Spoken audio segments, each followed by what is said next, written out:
I'd like to call to order the City of Saugatuck City Council meeting for Monday, April 22nd. If you could please join me for the Pledge of Allegiance. To the flag of the United States of America and to the republic for which it stands, one nation, under God, indivisible, with liberty and justice for all. If the clerk could call the roll. Here. Baldwin. Here. Here. Gardner. Here. Muncy. Here. Kim. Here. White. Here. Delacorte. All right. So mayor's comments tonight. First of all, welcome everybody that's here tonight. I wanted to give you an update from Walsh Municipal Services in regards to our city manager search. To date, we have 33 applicants. Frank believes 4 of those have the best qualifications to be city manager. He said he would continue efforts with targeted emails and phone calls with the deadline to apply being this Friday. He said we are competing with a number of other opportunities in Michigan, but Saugatuck's brand is, of course, very attractive. So he's not worried about it. I also had the opportunity to be on Michigan's Big Show with Michael Patrick Shields. It's a statewide syndicated morning radio show based out of Lansing. And we talked about Saugatuck being selected by USA Today readers as one of the best coastal small towns in America. We had a number of media mentions, so that was a really big deal for us. So I'm sure you've read a lot of the articles in regards to that. I believe we are also up for Best Beach Town or Best Beach, Oval Beach. It's another USA Today thing, so look for that from the emails from our Convention and Visitors Bureau. Things are really popping around town. We have a couple of new restaurants open or will be opening soon. We've talked about the 2 new bakeries that are going to be in town, a couple of new boutique shops. It's really been exciting to see some new businesses calling Saugatuck home. So that's been fantastic. But I also want to remind you to keep our friends who have businesses affected by the roundabout road closure in mind. Give them some extra visits if you can in the next couple of months because they could use your help because things have been challenging. I know I met with the Convention and Visitors Bureau. They are making added signs in various locations throughout Saugatuck and the various spots that can guide people back to, for example, Pennyroyal. If you're coming from the bridge, you have to go around the block and get back to it. So it's been challenging for them because you need pretty specific signage, and the Convention and Visitors Bureau are really working hard to help with all of that to make it better for them. And I know if you guys have been up and down Maple Street, it is super busy. I know I've personally been taking Holland Street to just try to relieve some of the added traffic that's there. It's a better street, it's wider, it's 45. There's just some options there. And if others, if you can pass the word on, I'm sure they would appreciate it on Maple Street as best we can. So that being said, on to the interim city manager's comments. Thank you, Madam Mayor, and I echo your comments related to the Maple Street. We're working to be as both the township and the city's working to be as responsive as we can to the folks that have raised concerns. And I know the sheriff's department's working hard to stay on top of it with increased patrols, and we're working on extra radar related signage, certainly some larger mile per hour signage, and then certainly the wayfinding as far as business signage as well. So. Lots of work. We know Maple needs a lot of work. We discussed that at your budget work session and working on future repairs to the road. I know it doesn't help for this year, but I appreciate everybody's patience as we work through that. One thing I wanted to make sure and highlight in my report was kind of a recognition that's that's been bestowed upon the Talmadge Woods area is the offer to join the Old Growth Forest Network and recognizing Talmadge Woods as an old growth forest. Talmadge Woods is certainly protected. It's a native forest, and so in order to kind of recognize Talmadge Woods, they partnered with Oxbow and their kind of event that they have going on this weekend, their Tea and Trails event that's occurring this weekend at 11 a.m. They're going to do kind of a presentation to recognize Talmadge Woods. So if any of you council members want to join, you're welcome to. I'll add you to the list. It's a ticketed event for others, but we can certainly let them know that you're interested in being a part of the presentation if you'd like as well. So just let me know. That's all I have, Madam Mayor. Okay, sounds great. Let's see, any agenda changes, additions, deletions? Okay. Any guest speakers today, Jane? All right. And on to public comment on agenda items only. If anybody in the room would like to speak, come up to the podium, give us your first and last name and where you live. All right. No one in the audience? Anybody online who'd like to speak on? All right. So, yeah. Marta, if you could unmute yourself. Introduce hear me yourself now? and where you live. Yep, we can hear you. Hi, this is Marta Petter. I own the Bay Building at 110 Butler, 111 Water. You have something in your packet tonight about the side yard.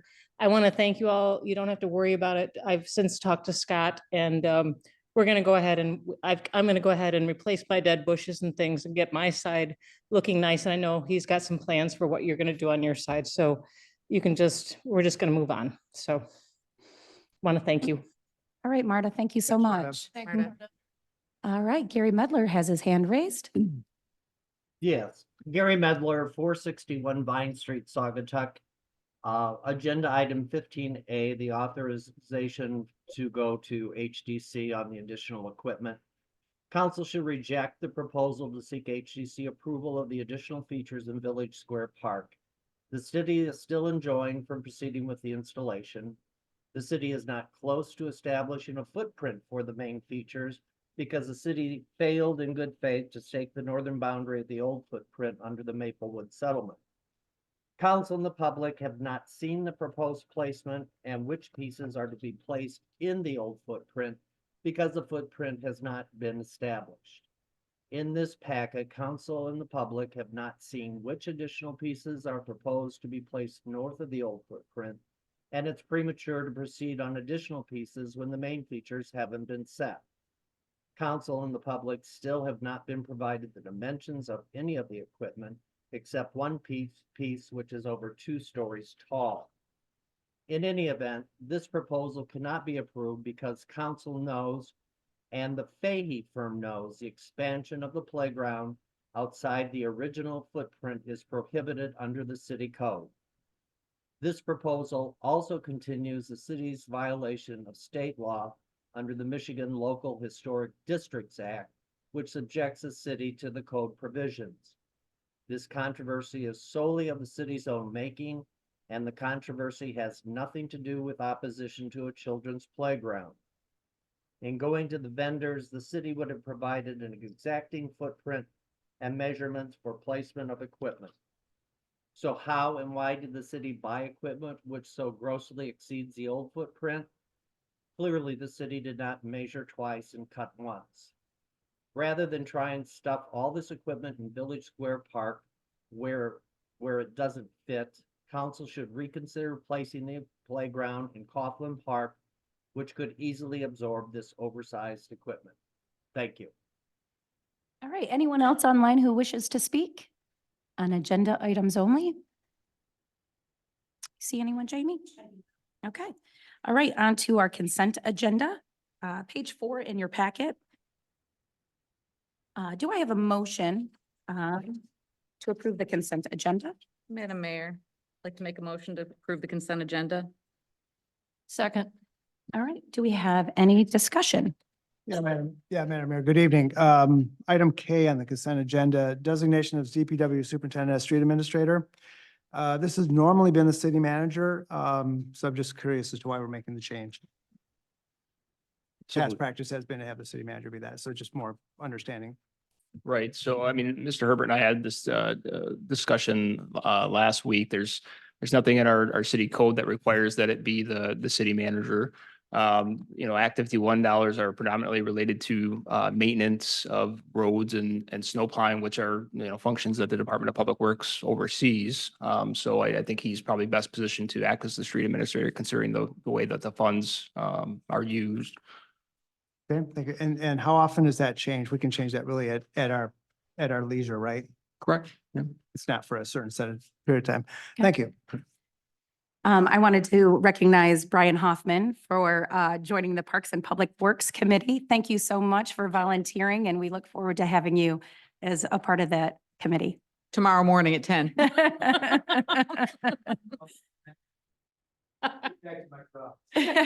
Thank you so much, Brian. Anyone else have any other comments? Okay, It's a roll call, Jamie. Oh, I'm sorry. Oh, good. Just Yeah, go Real ahead. quick, I want to thank the CVB for taking on the 4th of July festivities. It looks like they've got a great plan. I got their email this afternoon. Mhm. And I want to thank them for doing that and thank all these great organizations as well as the Rotary Club and everybody that's having fun this year and keeps the party going. Thank you to all those organizations. All right, at this time, roll call. Anderson, Yes. Baldwin. Yes. Dean, Yes. Gardner, Yes. Hennessy. Yes. Stanton. Yes. White.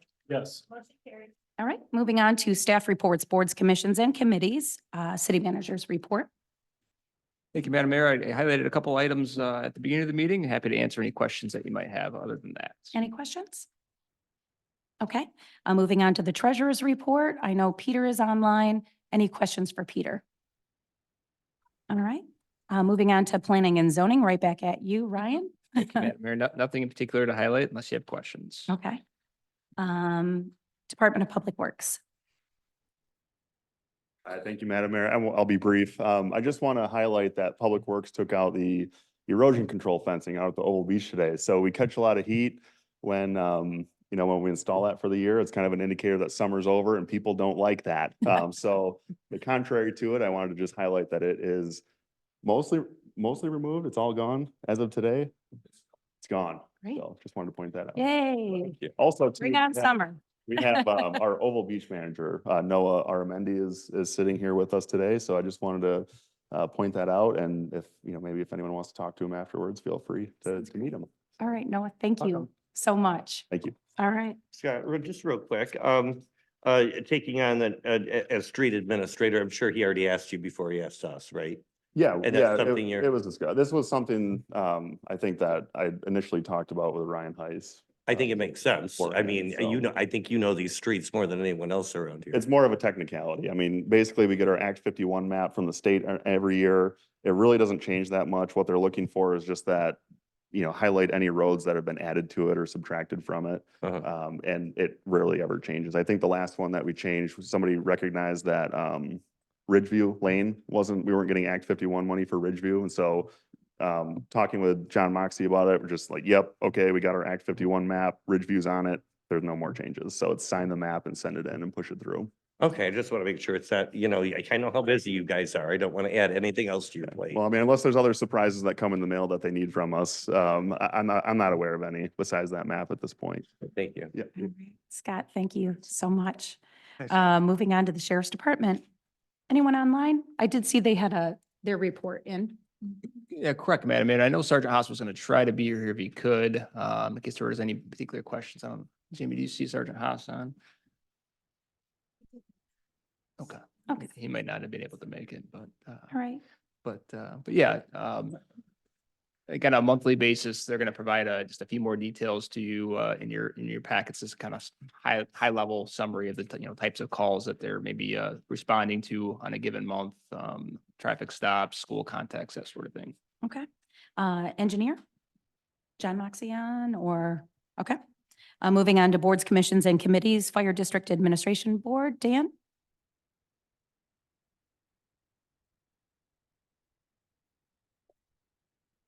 Dan Fox, city's representative to the Saugatuck Township Fire District Board. This relates to our most recent April 15th meeting,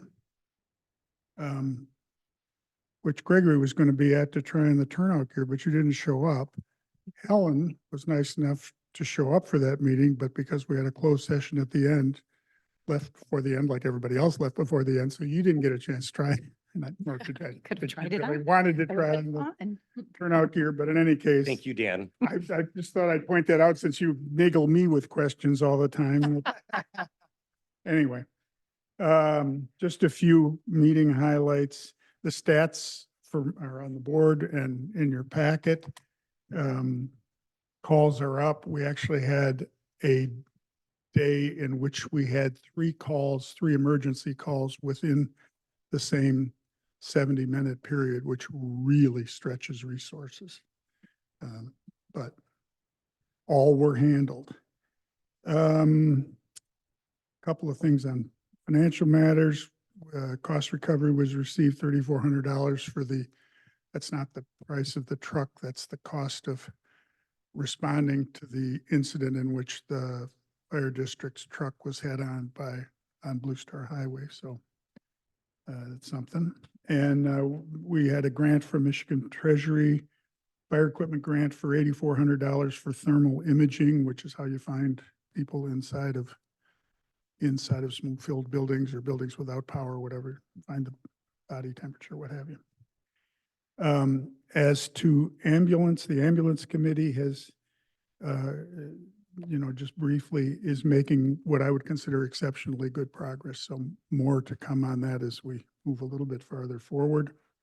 Our special events fee committee is just getting started. That review is underway and kind of ongoing, and I don't have anything specific to give you on that.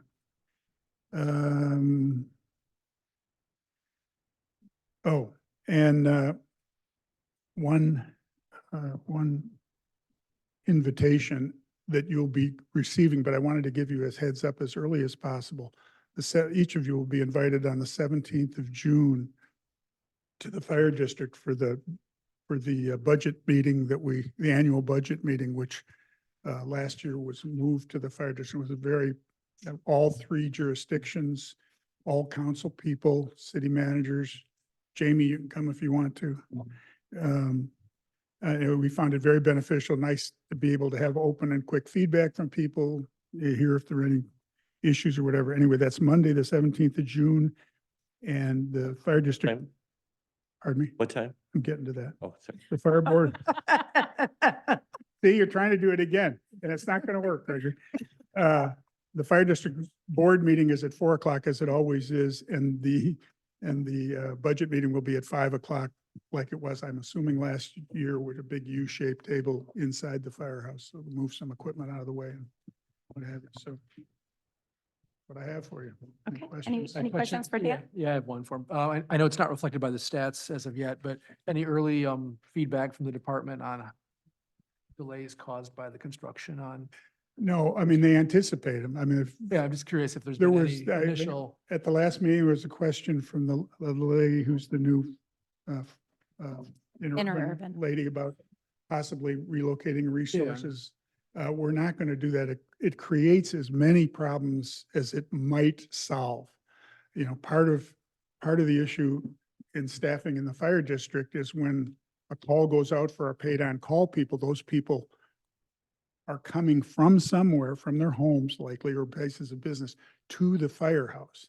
And so planning for that and knowing that we've got an issue on Blue Star Highway, I mean, and then moving fire crews, were you to have resources in Douglas, for example, moving resources to that position, because just having a single truck there is not much of a solution. I mean, and it's only going to put a very small number of people in place at any one time. So the chief's view is that the service structure is right. We'll just have to make the best of it. I will tell you, and I probably shouldn't do this on television or on video or whatever, at the meeting which Ryan was at as well, when we discussed the business closure, the businesses with the closures and other issues related to the closure on Blue Star, the county, the guy who runs that project for the county did say that their go-to on a project like that is if they hear sirens, get their people out of the way, let the trucks come, if at all possible. There's only going to be a short period of time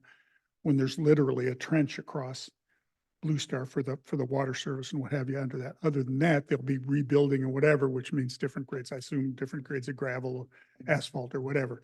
But if it's an emergency situation with fire trucks coming, they'll get out of the way and they'll go. And that really honestly concerns Saugatuck less than it concerns Douglas and the south part of the township. So. Any other questions for Dan? Yeah, thank you, Mayor Stan. For the budget meeting on the 17th, will we be asked as a council or any of the municipalities to approve the budget subsequent to that meeting? Is that correct? The previous, the requirement for the fire district is to provide the budgets to the three municipalities, three jurisdictions. Doesn't, the way this is set up, the way the whole district was set up, it doesn't say those are approved by the district. They're provided or approved by the jurisdiction. They're provided and obviously at that point, open for discussion if there's some issue or whatever, but there's not a up, down, no, approved, not approved. We approve the budget. The fire district approves the budget. It's its own taxing body and whatever, for better, for worse, but that's how it is. So that's, I don't know, is that I clear? went last year and it was informative. I remember I attended last year. It was really informative. Oh, I was I'm there going to too. plan to go. Yeah. It was an exceptional move forward. And there will be some, I will tell you this and no more about that meeting, but there'll be some, if it goes as planned, there'll be some real interesting and enjoyable surprises at that meeting. Not necessarily related to the budget, although there's probably some in there too. Pardon me, Good surprises. Good surprises. is there any other kind? Yeah, yes, Have you there been is. to, have you been to Okay. the meetings? Anyone else have any? Absolutely good. Okay, surprises. Gregory, did you have something? Dan, I don't know, and what's going on with the EMS, that study, that group that you've got together? Well, that's, about? I referred to it earlier. Uh-huh. We are making excellent progress. I'm a part of that group, Uh-huh. Is part there- of the is it- smaller group. We're making excellent progress. At this juncture, we're a little reticent to go into the details behind that because, I don't know how to phrase this. There are relationship issues between current providers of some of those services and potential future providers of some of those services. So until we get clarity on that, meaning a change in the contractual relationship or a planned change, which has not happened, it's not cast in bronze. When that happens, it'll be easier to be a little more forthcoming. I apologize if that's not Okay. forthcoming enough, but it's a matter of high concern on the fire board, not just for that committee, but for the entire board. Of course. And there's not, there's no disagreement amongst the fire board in terms of the direction things are heading. So Okay, all right. If there's nothing else. that will be one of the areas hopefully where there's a pleasant surprise. Okay, We'll see. all right. We'll move on to the interurban board then. Thank you, Dan. Thanks, Dan. Thank you. Gregory? Nothing to report since our last meeting, which was a little bit over a month ago. Our next meeting is coming up, will be on Wednesday, the 24th. However, I do want to remind everybody that, Wednesday, May 1st, I'd like to invite everybody to the Saugatuck Center for the Arts between 1 and 4 p.m. as we have a celebration and a thank you to Phyllis, for her 14 years at Interurban. And we wish her the best of luck as she goes on. We have cake and lots of fun. So, and snacks and all that. So come show up, at the Saugatuck Center for the Arts. Our Awesome. meeting will be Wednesday and I'll have more to report after that. Sounds good. Any questions for Gregory? All right, Calic Sewer and Water, is Barry here? Okay. Harbor Authority, Logan. Yes, I attended my first Harbor Authority meeting last week, which is great. It was a brief meeting. But we are beginning work on some things that I think might end up before us and the other municipalities here pretty soon. So we'll know more when we know more. All right, sounds good. Thanks, Logan. Zoning Board of Appeals, They have not met. Okay. So, yep. Historic District Commission. We meet a week from Thursday, May 2nd. Okay. Planning Commission? Yeah, we had actually a short meeting last week on Thursday. Everybody, Ryan might have gotten home when it was still light outside. But just some fairly routine approvals, so that was great. May, we're hoping to get some more data on short-term rentals from our planning consultant. So we'll pick up those discussions again once we have that data. Sounds good. Parks and Public Works Committee. We have a new member, which everyone mostly in the room met. Brian is excited to welcome him. Thank you for approving his, thank you to all of council for approving his post, and I look forward to working with him. And our meeting is tomorrow morning, 10 o'clock. Come and join us. Sounds great. Tri-Community Non-Motorized Trail Study Committee. The manager has a really nice synopsis on page 65 of his report, but I will point out to you that a new grant opportunity has recently surfaced that may help pay for a significant portion of the traffic signal costs, which are not included in what we have in terms of grant money at the moment. So watch this space on that one. Okay. All right. Moving on to request for payment, none. Approval of accounts payable is on page 73. Do I have a motion? I'll make a motion to approve the accounts payable in the amount of $176,049.62. Second. All right. Do we have any discussion? Yeah, Madam Mayor, I've got one question on the recycling barrels. I saw there's a $6,000 line item and change for those two. Was that 2 barrels, 3 barrels? 3 barrels. 3 barrels, and those are, Well, just a I think reminder. it's really 6. It's 3 recycling and 3 trash for Right. the pilot program that we're rolling out this summer in a few different locations. Okay, and when and where will those be placed? What's the schedule on that? One a pair of them will be at Mount Bald Head, another pair will be at Pharmacy. the Pharmacy and then Village Square. Yep, okay. All right, that's my memory there. And when? When do we plan to get those out? Well, Scott, help with that one, yep. Yeah, we have possession of them. That's something that I think Kelly Roach and I kind of took the lead on it, and we're still working on maybe some like educational pieces, just in an effort to try to reduce contamination rates of what does go into the recycle bins, make sure that it's not getting filled up with Kilwins ice cream cones and whatnot, and has to be disregarded. So they look great. They're heavy duty, as demanded by me. And we'll see how it goes. If it goes well, we'll expand it a little bit, but it'd be nice to get some bins out just as a pilot program and test it out. Yeah, thank you. Ed, one question. So what's gonna determine success with this? As the Parks and Public Works Committee talked about, or Department of Public Works talked about what success looks like, saying, hey, this is a go because of this? Yeah, so there's a little bit of effort required on Public Works' part, and that's something that I've worked with Jack Brown from Republic Service. He's the municipal guy that we work with at Republic. And so specifically what it's going to look like is we have to have 2 different colored trash bags, and that way Public Works can still lob both kinds of trash in the back of our pickup truck. The only difference is with the recycling, it has to be loose. It can't be bags. So we'll have some Herbie Kirby bins at the garage and open up the bags and dump them in. And then I guess, what success would look like, a big component of it is just going to be continuing that dialogue with Jack Brown. He's fantastic to work with. And he really gave me a lot of reassurance in this, because I was under the impression if you put like one grease stained pizza box in a trash can, it was like the whole thing is contaminated. What's really stood out to me is that he's like, nope, that's not the case. To be successful, there is a lot more tolerance for contamination, non-recyclables in the receptacles. So I'm optimistic that it's going to work out. I know the city of Holland has done something similar to this. They've had some struggles. That's a conversation that I'll be having with the city of Holland, and just kind of see what their struggles were, what they've done to rectify those issues, and keep building on it. Great, look forward to seeing them.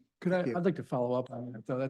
It's interesting, the observation that there will be kind of a centralized collection point. I'm assuming some sort of dumpster at DPW just for recycling. Yeah, there's two options. So like to start small, we have like the a series of like the small like curbside residential type Okay. bins. Yeah. So we will kind of get an idea. We're not necessarily sorting through trash at Public Works. I No, don't want to no. do that, go down that road, but it will give us kind of an idea of what's going into that. And then the next, if it is successful and we implement more units around the city and it's a good volume, then the next step is to have like the big 30-yard dumpster at the garage.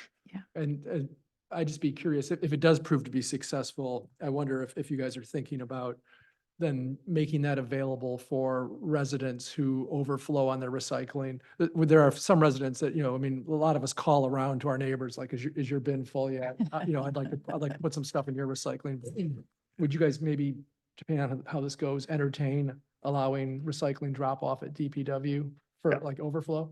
I'm an advocate for it. I do have reservations. So like I Okay. talked to Bruce Simonson, he was, my predecessor, and he said, he's like, Scott, you're nuts. That turned Public Works into a dumping ground. People were bringing TVs and refrigerators and Okay. propane tanks, Okay. and all this type of stuff. And if the gates were closed at Public Works, they were just dumping it in front of the fence. Right. And so it was like, he really was like, okay, we need to kind of move slow into this. Right. I don't really know what I'm getting into, but I do believe that the culture for this, for this type of thing has changed in the past 20, 30 years. So that makes me a little more optimistic to give it a shot. But man, he really didn't have a lot of good things to say about it at first. But then I live over in Fillmore Township, over in Hamilton, and at our township hall, we have some recycling units. And I've told people to go over there and check it out. It's still a nice, clean facility. It's well maintained and nicely kept.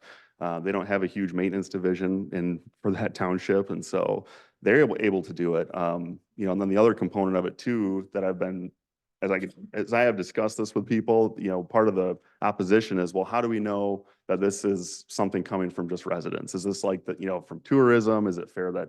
Yeah. So there is an element of that, but I'm trying to focus my efforts just on like the practicality element of it. One step at a time. Yeah, Yeah. okay. Well, great. we certainly Yeah. appreciate your extra efforts because I know it's extra efforts on DPW's Oh, yeah. shoulders, so we appreciate it.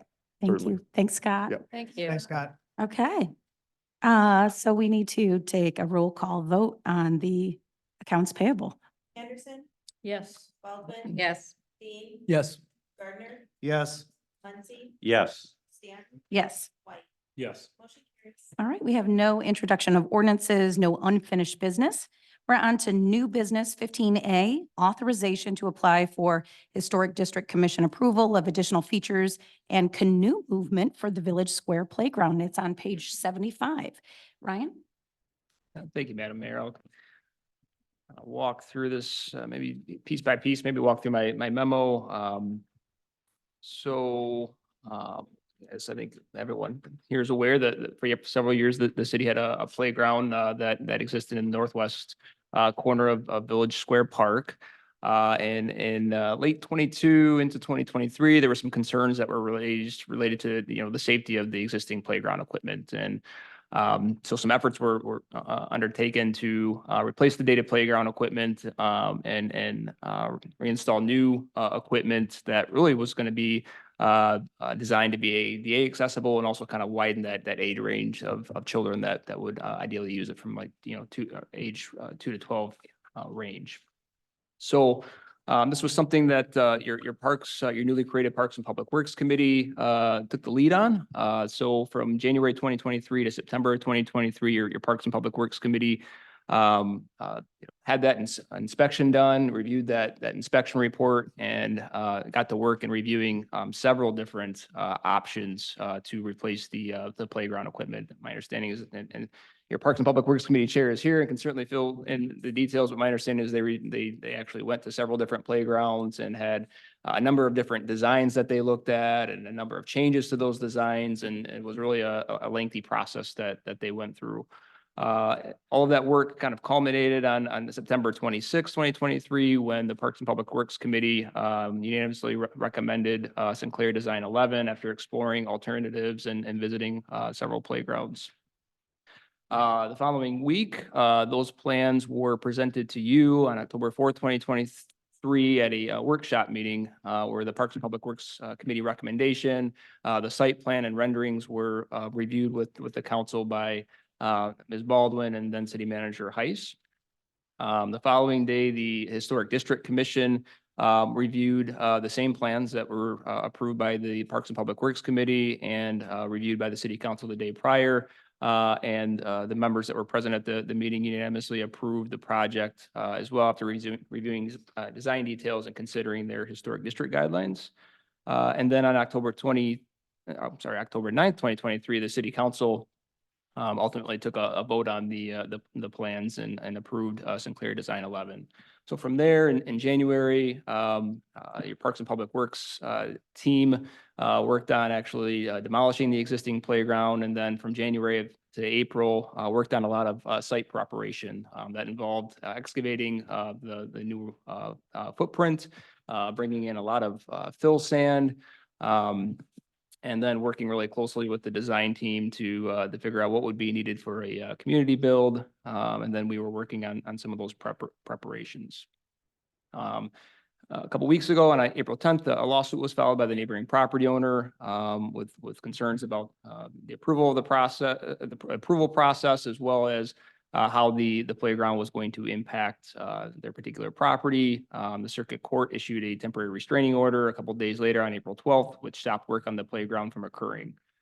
The following week, as all of you know, we worked on a settlement agreement with the neighboring property owner, which was agreed upon, where the lawsuit would be dismissed with prejudice. And then the parties agreed to the following kind of main points that the main features of the new playground, those that were situated predominantly within the footprint of the previous playground, can be constructed without any further challenges.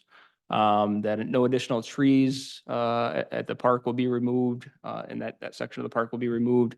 That the city, the parties understood through the agreement that the city would then reapply for historic district commission approval for portions of the new playground that were situated predominantly outside of the footprint of the previous playground. And those features in the agreement at least were referred to as additional features. The neighboring property owner would reserve their rights to appeal any decision by the Historic District Commission as it relates to the additional features. And the parties also agreed and stipulated that no zoning approval is required. So before you this evening, staff is asking City Council for authorization to apply to the Historic District Commission for approval of those additional features. The items that were considered main features, except the canoe, and I'll discuss that in a moment here, require no additional review or approval. As it relates to the canoe, staff is seeking a permission to apply to the Historic District Commission for a modification there so that the canoe can be moved further, which is already located on the west side of the site plan, and we'll go through that here in a moment. Apply for movement of that canoe further south and west. So in your packet's a copy of the settlement agreement, just so everybody's kind of on the same page as far as the terms. And then on page, so I'm going to go through real quickly here. So page 89, we start there, Jamie.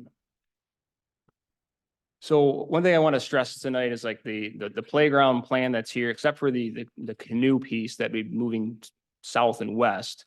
All of the features and the playground equipment pieces and placement of those playground pieces, are the same plan that were presented to you back in October. All of those features and playground pieces were already purchased by the city. And we spent, about $260,000 purchasing those pieces, and those pieces have already been delivered to us. So we're not adding any features that weren't a part of the approved plans. So just kind of going through these renderings were provided to the council, the Historic District Commission, and Parks and Public Works Committee. But the renderings here, just as a reminder, kind of show those different pieces from several different views and angles. And as we scroll down to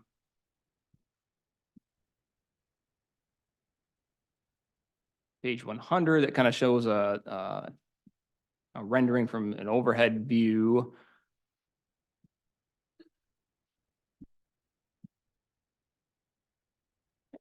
So as the right side of the page is to the north, and then the left side of the page is to the south. And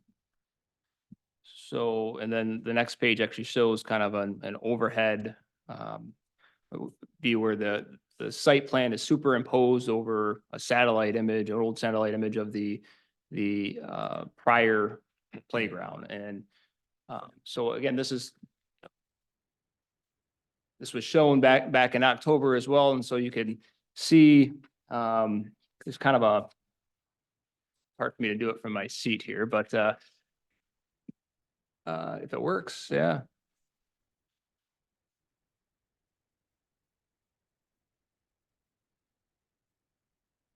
It's on. All right. Wow, pointer action here. Oh, show up the screen. See, yeah.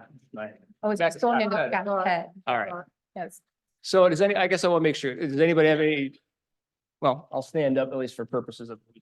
So this shows the kind of the outer footprint of the previous playground.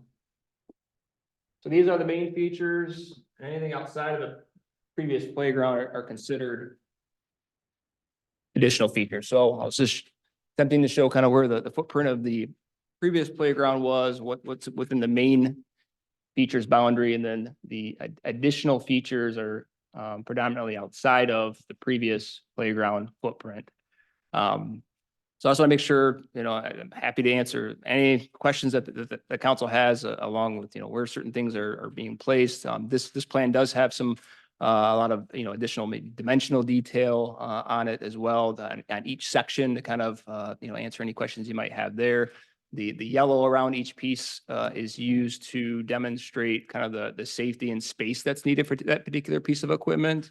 And my understanding in talking with Sinclair Design as well is that without the additional features being constructed, there's a certain number of elements that are needed from a ground level standpoint that connect to those upper pieces for it to kind of be an entire package as far as the ADA accessibility. And Ms. Baldwin, I'm sure can explain it a little bit more in detail beyond that, but it's kind of, everything together kind of gets it to the level of the ADA accessibility that meets a certain level of standard from their playground design standards. So All right, at this point, I would entertain a motion. Page 76 is the sample. Mayor, I would like to make a motion to approve the Sinclair Playground plans for Village Square Park as presented and to authorize the interim city manager to apply on behalf of the city to the Historic District Commission for approval of the additional features that are situated predominantly outside the footprint of the previous playground and the movement of the canoe. And further authorize the mayor and the city clerk to sign the application form on behalf of the city as the owner. I have a second? I'll second. Okay, now on to discussion. Ryan, could you show with the pointer where the canoe is going to be moved to? Or is that possible? I think Jamie can That's what I was get it to wondering. you. My assumption based on the directions you gave us is it's going to be moved farther away from the Maplewood Hotel. correct. So you say this, at least on this is reporting. So as we're working on staking out things further as part of the settlement agreement, the canoe would be a lot closer and impacted by trees. So if it was situated further north as it was on the original plans, trees were going to be impacted and it would be closer to the north towards the neighboring property. What's before you on this plan, it shows it moving further south and west essentially. So further away, correct? Okay, so that's where it will go to. Correct. Okay, thank you. And it appears that the rest of what's before us is consistent with bullet point 3 of the settlement that was agreed by both parties, that the city will reapply to the Historic District Commission for approval of portions of the new playground that are situated predominantly outside the footprint of the previous playground. So this is what both parties agreed to. And so this would be following bullet point 3. Do I have that correct? Correct. I think everybody was clear when the agreement was signed that the city would be applying for approval of these additional features, correct? All right, thank you. Yeah, Go so, ahead, Russ. oh yeah, thank you, Madam Mayor. The white line that represents the old footprint. So everything that's outside of that white line is essentially the additional features which will be coming if this motion passes to the Historic District Commission. Correct.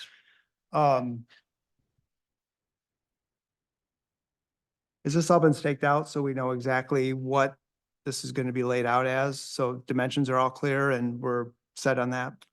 Correct. So we did some staking. In fact, Niederveld assisted the designers in staking out the playground equipment.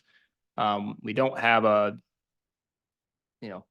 topographical level survey of the old playground equipment, so we have to go based on the information that we have available. So our Department of Public Works team did that to the best of their ability.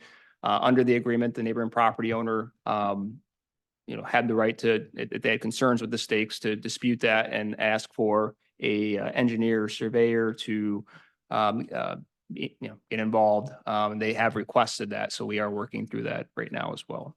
Okay. And then back to the canoe. So the canoe will be placed in the lower, it would be to the left. That jag or whatever the cutout's called, correct? Correct. And then the Jeep's being moved too, right? It's part of the agreement, part of the compromise. The No. Jeep is still going in that spot. Correct. Okay. Let's say worst case scenario, the Historic District Commission does not approve the additional outstanding features. What then happens for us?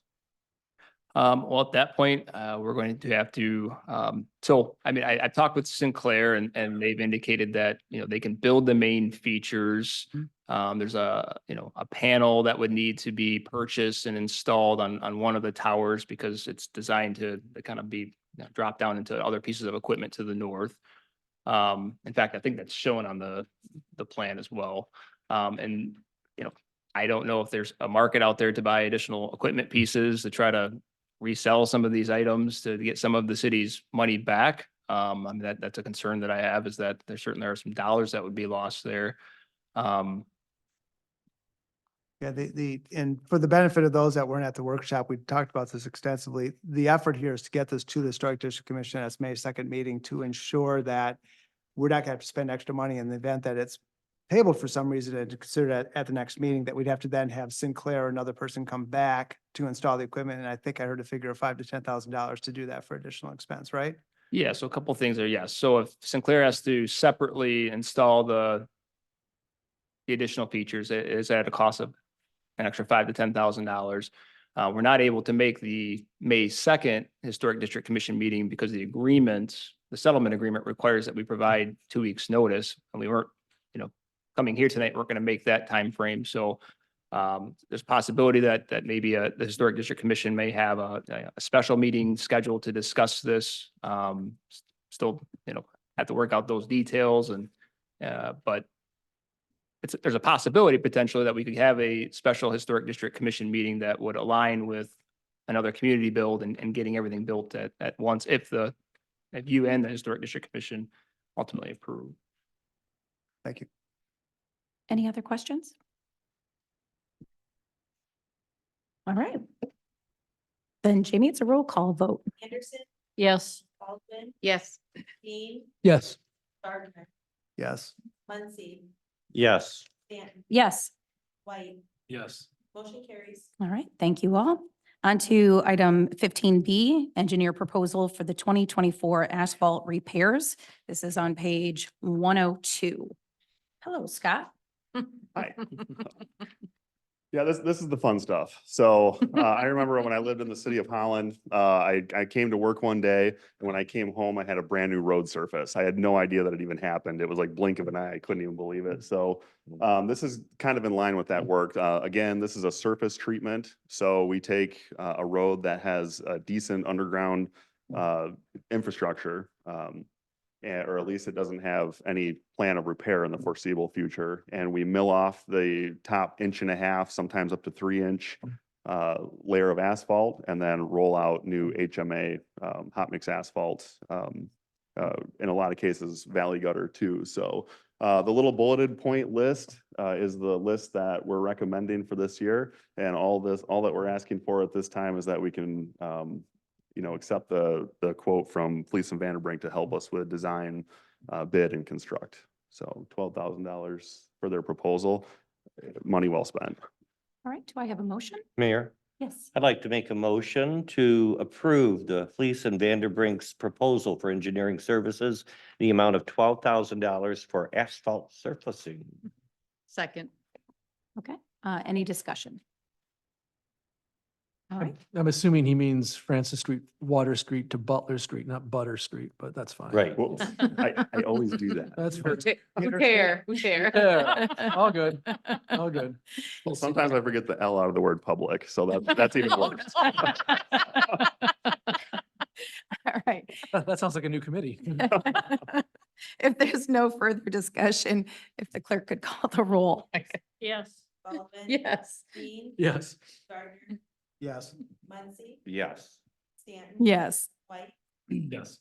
motion carries. All right, we are moving on to Oval Beach fees. Do you want to stay up there, Scott? Yeah, absolutely. All right, page 106. Thanks. Yeah, we talked about this extensively at the workshop meeting.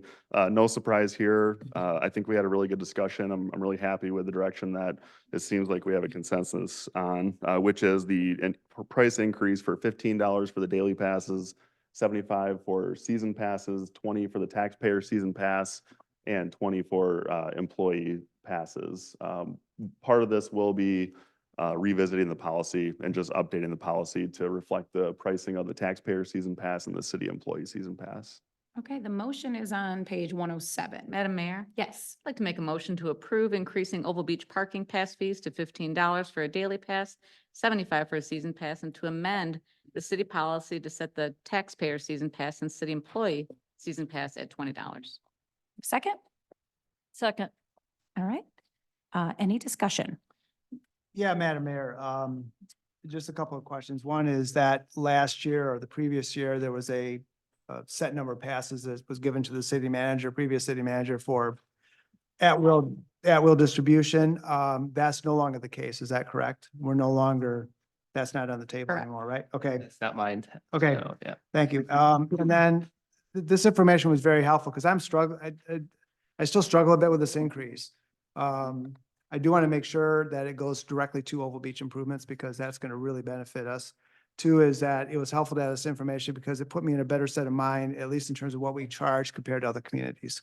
You know, we have a real asset here and the increased money will certainly be helpful. I'd love to see, you know, at least at some point have some discussion regarding what exact projects will benefit at Oval Beach from this additional money. And also too is that I'm glad that we're at least proposing to keep the taxpayer season pass at a flat 20 as well as the city employee season passes at 20. I think that's just a small benefit for our residents who, you know, use this quite a bit. So. Anyone else? We had also mentioned, you know, the reason for the increase and if there was a possible way that, you know, something could be said on the tickets or something like that, you know, about it, you know, the money, where it goes. Yeah. Remember, we If I- talked about that. I kind of like that Yeah, notion. If I may, that's one of the things that I would propose is that we'd have a QR code there, whatever. So when you pull up and, I mean, people have to remember that the only funding source for any of our parks is a parking fee at Oval Beach. So even just have a QR code and some informational sense up there so you can say like, hey, it's increased, but you're paying for Mount Bald Head and you know, these are the things that, so I think that we can probably get some signage together and I'm happy to work on that. And I'm sure I've got some people at PPW that are pretty talented that can get some of that. Just done. so folks know why we've increased it. Yeah. That's all. Yeah. Fair enough. Anyone else? It certainly looks competitive with some of our neighboring communities. And thank you for adding this on page 108. This is Mhm. helpful. All right, this is a roll call vote. Anderson, Yes. Baldwin. Yes. Dean, Yes. Gardner, Yes. Muncy, Yes. Stanton, Yes. White. Yes. Motion carries. All right, moving on to item 15D, street painting from Ace Parking Lot Striping, page 111. Scott? Sure, yeah. This is work that has to be done every single year. So in the past, you know, we've had, you know, city manager councils that were of the mindset of just get it done. That, you know, we can handle things a little in any number of ways, but basically since I worked for the city all the way up until last year, we had one company help us with this. It was a combination service between Accurate Striping out of Bloomingdale as well as Public Works. As demands are imposed, you know, kind of increase on Public Works, we feel like this is something that we can contract out and help free up some of our time so that we can be a little more forward thinking on some of our projects versus spending so much time on the routine stuff. So last couple of years ago, God rest his soul, the owner of Accurate Striping passed away. And so we revisited this. F&V came through and they did an inventory of all of our street markings. We put it out for bid last year. One thing that we kind of learned from last year's bidding process is that Saugatuck seems to be a little tricky for paint companies. You know, you can imagine all the cars that have to be contended with, all the things. So we were surprised we didn't get a lot of bidding activity last year for this contract. We got 2 bids last year. One was from Ace Parking Lot Striping. It was roughly $30,000. The second bid was from PK Contracting and they were up around 90,000. So basically that's just screaming, Wow. we don't want to do this for you. And so, you know, and I don't blame them. They're one of the top 2 in the state. They're used to doing miles and miles of highway road, you know, at a time. They're set up for that. They have laser guided equipment. Saugatuck's a little more complicated than that. So for that reason, not a lot of interest from contractors on this one. In addition to that, Ace Parking Lot Striping, they do the rainbow crosswalk painting for the city of Saugatuck. They did that for us last year, and they also do the city of the village of Douglas. So we used them last year. There were a couple hiccups just because of the timing of it. We weren't able to get this completed before Memorial Day. This year, we're hoping that we can hopefully, get this signed off on, and if so, ACE is ready to go, and they're pretty confident they can get this done before Memorial Day.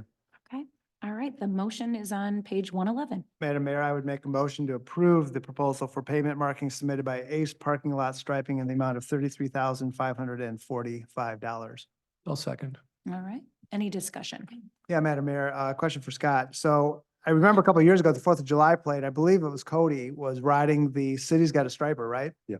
Yeah. So that's still usable in the event that you need to backfill anything that Ace can't take care of, right? Or if you have to, during the summer, something needs to be repaired or whatever, right? That's exactly it. So a lot of times we'll go through anything that's missed due to cars being parked, or if they, we have to be a little bit reasonable with what we expect a contractor to do. Like if they're doing all the parking on Butler Street, but they miss 2 parking spots, Mhm. and then, maybe someone has an apartment and parks in the same spot.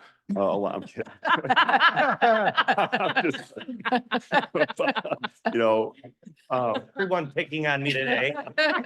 Standing up for that. Okay, no. But you have to be reasonable with what you expect the contractors to come back and do, and for what little work that takes 2 seconds to do. And so for that reason, we do still keep some of our painting equipment in-house. That'll help us do like some parking lots, Culver Street parking lot, potentially Oval Beach parking lot, and then hit some of the spots that Ace wasn't able to hit while they were in town.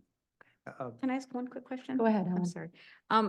I'd like to know, and I don't know what our policy is, but a lot of the stuff, it seems like you constantly having to come to us for, but if we've got a good vendor, it's an approved vendor. I mean, I think that we certainly want to always be taking a look at vendors and getting competitive bids and making sure that, your brother-in-law is not getting our painting contracts or whatever, the reasons that you look. I mean, there's reasons that you go through and you approve vendors, and the people who pay the bills shouldn't approve the vendors. But I also think that if we know we've got a good vendor, and I don't know what the policy is, the dollar amount and the frequency, but it might be worth looking at some of that. So every time he needs to have some maintenance, or the DPW needs maintenance, they're not kind of coming to us with their, hat in hand and having to go out for bids on everything. Just something to put out there. I'm going to echo Councilmember Baldwin's comments. Scott and I had a brief conversation about this. I think and the city does have the flexibility to be able to enter into a, 3 or 5 year agreement perhaps. $25,000 is the base amount that we have to RFP. However, this is a situation where I would completely support, the interim city manager working with the DPW superintendent coming up, if ACE is open to it, is, maybe going into a 3 or 5 year agreement. So this doesn't come back to us every year, ensures service, and then they can work more on scheduling as opposed to Yeah. trying to. So I fully Cut support out some trying to do that. administrative Yep. hassle. Be nice. Yep. All right, it's a roll call vote. Anderson, Yes. Baldwin. Yes. Dean. Yes. Gardner, Yes. Muncy, Yes. Yes. Stanton, Yes. White. Yes.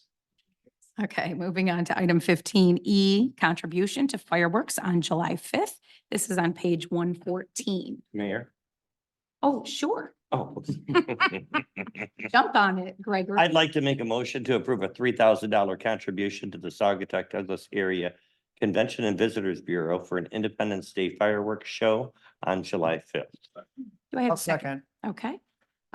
Any discussion? Or I know Lisa was planning on joining us on Zoom. If anybody has any questions or any discussion. Madam Mayor? if I Yes. may? And I know I informed you of this earlier today. I'm going to take the lonely no vote on fireworks. Just everyone knows my opinion about this. As the chair of the PPW, I consider myself a guardian of our green space. The next thing we're going to vote on is to spend $70,000 to clean up our waterways, but now we're going to spend $3,000. It's fireworks. Don't take my word for it. Terrible for the environment. They pollute our air. They pollute our water. We're scheduled to have the hottest, driest summer on record, and we're going to light things on fire and send them up into the sky in July. I'm not sure that I love that idea. And I know, believe me, the laser show was a total bust. No one's more pissed about it than the Rotary. And I understand that. And the pricing on drone technology has to come down. We've got to find a solution. I love fireworks. They're beautiful. I grew up with fireworks. They're terrible, again, for the environment, for our folks with PTSD, for our wildlife, for our dogs. And so anyway, like I said, I'll take the unpopular vote, but I just need to go on record. All right, thank you. Thank you. I will echo Council Member Baldwin's comments for all of the reasons, and speaking for my dog as well as the environment. Anyone else? I agree, but I love fireworks. I'm just, and I guess I jumped on it. I'm super excited. I've expressed to Lisa. I think this is great that they're taking this on. Okay, all right, this is a roll call vote. Anderson, No. Baldwin. No, Dean, Yes. Gardner, Yes. Muncy, Yes. Stanton. Yes. White, Yes. motion carries. All right, thanks, everyone. Moving on to item 15F, milfoil treatment for 2024. This is on page 116. Ryan, do you want to set this one up? Yeah, sure, Madam Mayor, it's your, well, about Workshop? that was 2 workshops ago. I think Yeah, we did. so Yeah. You did workshop this previously and had some discussion about how treatment's going, whether or not you wanted to do a full round of treatment this summer and then what that cost looks like and whether or not to do some sort of special assessment. My understanding from that conversation was to do the full treatment at the city's cost and then kind of take a further look next year, either reducing some treatments for maybe more on a maintenance basis. And then maybe some further discussion, it sounded like at your strategic planning, of whether or not you desired special assessment. So before you is the cost to do a treatment for this calendar year. It excludes an expected $7,000 credit for an overcharge for last year. So that amount would cover the remainder. The motion is on page 117. Mayor, Yes. motion to approve a one-year agreement with Aquatic Doctors to treat milfoil in the areas presented in the not to exceed amount of $67,750. second. Okay. Any discussion at this time? Well, I think it's great that we maybe take this up, at a strategic planning session, but I was intrigued by Councilmember Baldwin's idea of a long-term contract with a vendor. And perhaps if we decide to carry on with this on a maintenance basis, that we do maybe have a conversation with Aquatic Doctors about a multi-year contract as well, if we don't go the assessment route. Yeah. And Douglas has already agreed to this. So this is part of our whole harbor area that we're treating. I'd like to echo Scott Dean, Councilman Dean on that as well. I would be interested in, in a longer term contract. Boy, were they great, weren't they, when they came and explained everything? I really enjoyed them at our workshop. I learned a lot about the work and what they do, and they're pretty good at what they do. So I've seen the changes and it's working. I can tell it's working. I think we could all tell this year. Yeah. Okay. Anyone else? Yeah, Madam Mayor, I would just echo the comments that have been made is that for those that didn't sit through the presentation, it was very informative, but more importantly is that we learned that this is probably an ongoing thing that the city is going to have to support. And there's been different methods tried in the past where we've had basically private property paying into this. That was not continued for some very specific reasons, but I think it is something that we have to go back, or we should be going back to and talk about how to best support this.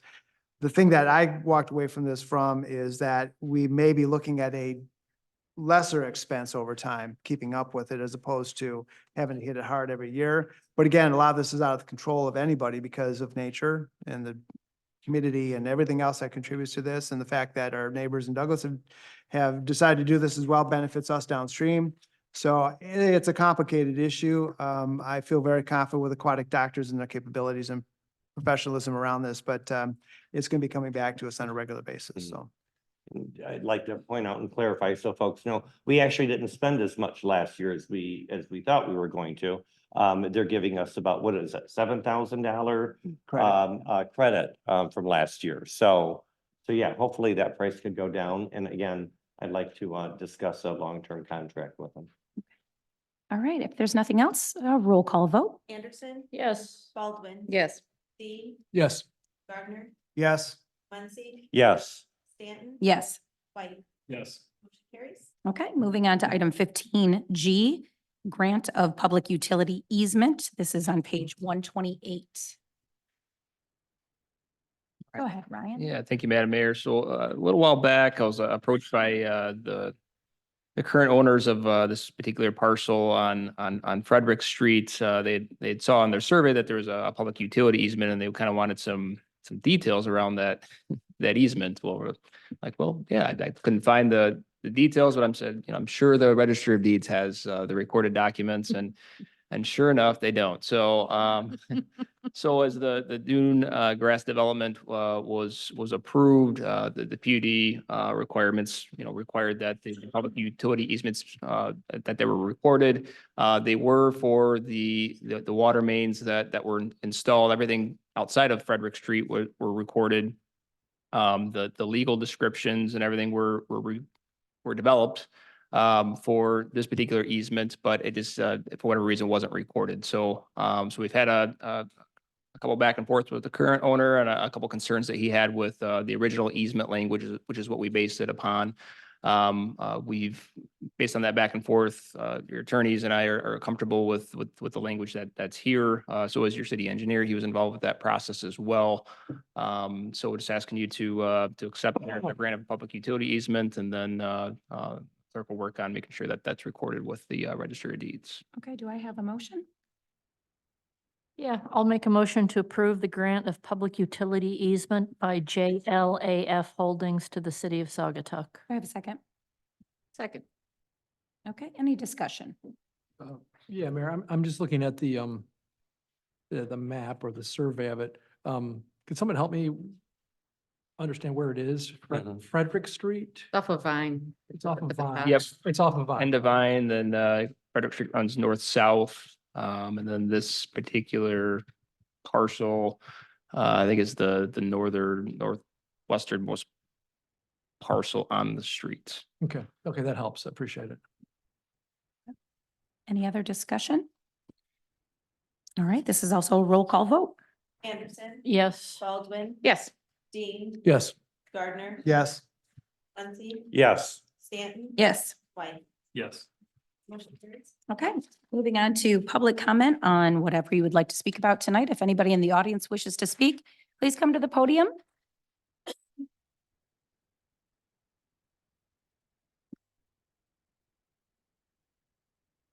Joe Leonardi, I live at 712 Allegan.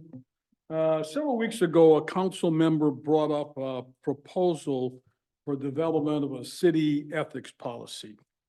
With one of the council members, I believe was not present, the proposal failed on a 3-3 vote. When one of the council members who voted no was asked, she said she needed to study the matter more.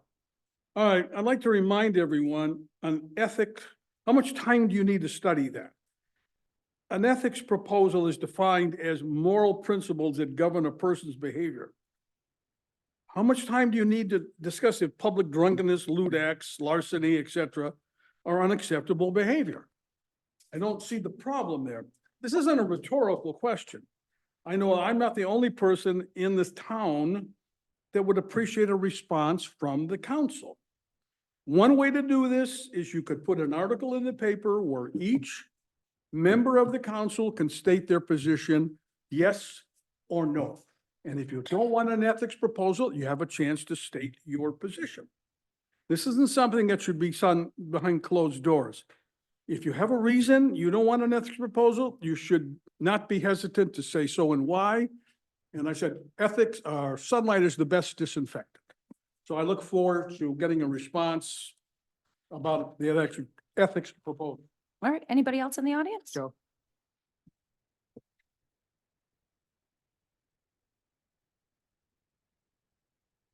Mark Fungal, 747 Water. I want to thank the council for doing a compromise with Catherine Simonson on the playground. I know it was hard for many of you, and it was at least supporting the business. But now that you have extra equipment, I was just wondering, one question is, why can't we just close a segment of Main Street, join the two parks, and give yourself more room for the playground? Because it is an important part of the parks. I'm just thinking, look at alternatives to use that equipment, because joining those two parks would make a real nice downtown area. Thank you. Thank you, Thanks, Mark. Thank you, Mark. Anyone else in the audience?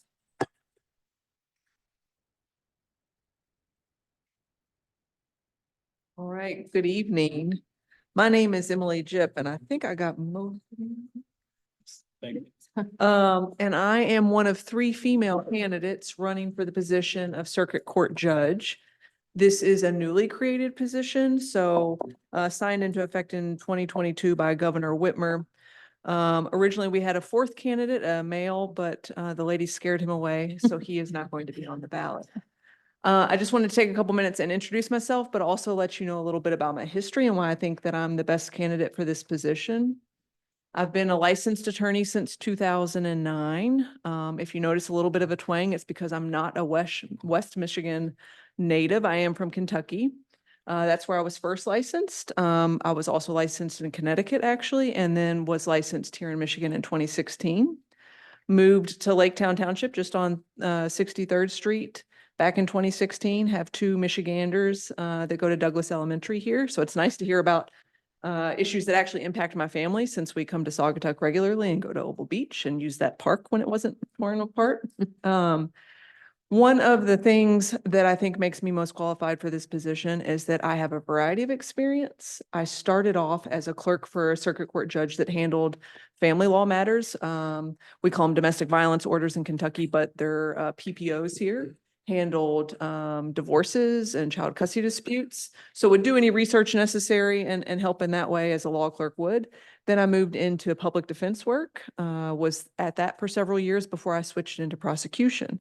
When I moved here to Michigan, I got a job with the Allegan County Prosecutor's Office and was there just under 5 years.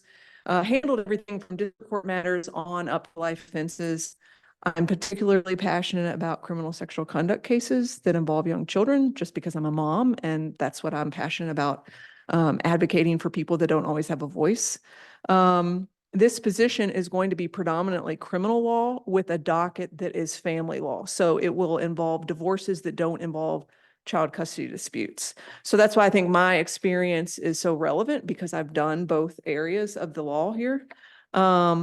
One of the things I'm really passionate about, beyond giving a voice to those that don't always have one, is looking for alternatives to incarceration. When we have low-level drug offenders that are possessing methamphetamine or fentanyl, it makes no sense to incarcerate them, have them wait 30 days, come out, run the risk of overdosing, or just going and committing new crimes, now having made friends with new associates while incarcerated. So I'm very passionate about making sure that we get drug treatment court back up and running. I know Judge Ankoviak is passionate about that, but best practices in the state is to have a separate men's and women's drugs treatment court, because a lot of times what brings women to the table of drug abuse is domestic abuse or sexual assaults. So to have those populations separate is very important. So I'd appreciate a vote August 6th for Emily Jip. Thank you. Thank you so much. Thank you. Thanks for coming. All right. Anyone else in the audience wish to speak? All right. Jamie, anyone online who'd like to speak? Christine. Yeah, go ahead, Christine. Hi, Christine Pierce, 449 Water Street, Wicks Park Bar and Grill, and the Cottage. And I thought tonight there was the bid for the concession stand for Oval Beach. And I was just wondering what's going to happen with the Oval Beach concession stand. Because I know some people put bids in and now they say no bids. So I was just wondering where that's at.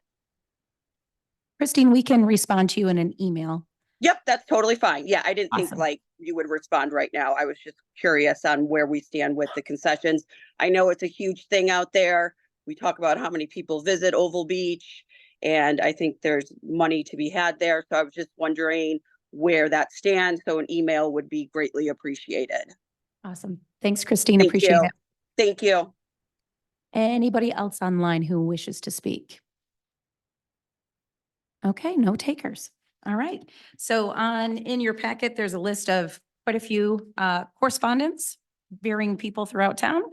So now we're on to council comments. Let's see, Holly, would you like to go first? I don't know that I really have anything to comment on. Okay, Okay. that's fair. Okay. All right, Russ? Mine will be brief. I did notice this weekend that there is, with everything coming into bloom and a lot of people in town, there's a lot of signs in the right of way. That's, I think, something traditionally every year we have to just kind of notify business owners that maybe new to the community that there's certain things that are not allowed. And so I just make sure that we make sure that people understand that there's rules around that. Also too, I just very much appreciate the fact that Marta Petter's letter and was conversation with Scott. I think that's great. Marta's been a great neighbor of City Hall for a number of years, and I just really appreciate that effort to talk with property owners when they have concerns. I would still encourage the city to think about natural landscaping around City Hall using native plants, indigenous plants, just to make it, so reflective of where we are in terms of dunes and so forth.